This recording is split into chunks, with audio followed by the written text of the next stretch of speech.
Woo-wee! What's up? Go ma'am! So nandito tayo ngayon sa adlay na natin. Ito yung sinasabi ko na pag nag-try kayo ng mga bagong pananim, konti lang para hindi masakit pag hindi nag-materialize. So feeling ko, ang naging factor dito is a combination of yung weather at saka yung seed quality. So eto na yung mga adlay natin. Ayan na sila. So naisip ko, eto ang medyo magiging challenge dito is yung pag-control ng weed. Kasi nga eto is hindi siya Roundup ready. So pag tinamaan to ng herbicide, patay to sigurado. Okay. So ginawa natin to, ginandaan na natin ng land prep. Tapos eto tuloy-tuloy nga yung ulan. Ayun, tumubo nga tong mga damo. Ito yung mga paragis na sinasabi ko. Ito malulupit tong mga to.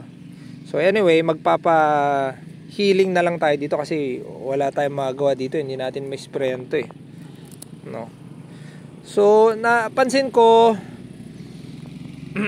medyo mahina yung germination ng mga seed na naibigay kasi baka stuck siguro. Kala mo wala pero nandyan. Ayan sila. Ayan. Tapos dito medyo madalang. Hindi ko na alam kung nasan na sila. Ito. Ayan. So anyway, itutuloy-tuloy na lang natin to para ma-check natin kung paano yung magiging itsura nito. Magpapa-healing na lang tayo. Tapos dito na tayo tuloy na lang natin to. Tapos let's learn from my mistakes. Okay? So yan na yan. So nagte-take note na ako ano yung mga challenges, 'di ba? Ano yung mga factors sa pagtatanim nito. Ito totally nawala kasi nga maalala nyo to, ito yung sobrang lakas ng ulan. Ayan naging putik. Ayan. So kahit anong pananim naman yan hindi mabubuhay diyan. Maliban na lang siguro kung palay. Pag mais yan, durog din yan kahit mais kasi nga nag-stagnate yung yung tubig dito sa anim na eras na to. So wala, ayan. Okay. So yun yung ating update. Ayan yung mga adlay Ayun natin ma-update. Siguro after a month, pag may 1 month na to, try na natin magpa-abono. Tapos diretso, tawag dito sa amin, limbang. Diba? Limbang. Okay, yun yung mga kasama natin, mga farmers. Kapitbahay natin, nag-i-spray na sila ng pangdamo. So medyo malalaki na yung mga mais nila. Yan, medyo dapat yung discipline sa pag-i-spray talagang dapat medyo malupitan kasi nga pag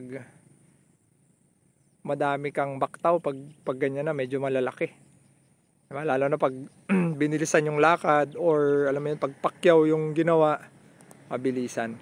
Okay, so ang point ko dyan is let's just try to be excellent, diba? Kung gagawin natin yung isang trabaho, yan, let's try to be excellent. Hindi pwede yung pwede na. 'Di ba? Para mag-improve naman tayo. Kasi minsan ako din guilty rin ako diyan pag minsan alam mo pag tinatamad ka na, alam ko na 'yan, ganyan. So there is always room for improvement. Pag ganyan. Ang key lang noon, kailangan mong pasyalan yung iyong lupa. 'Di ba? So yun lang, go fam. Yun ang ating short and quick update.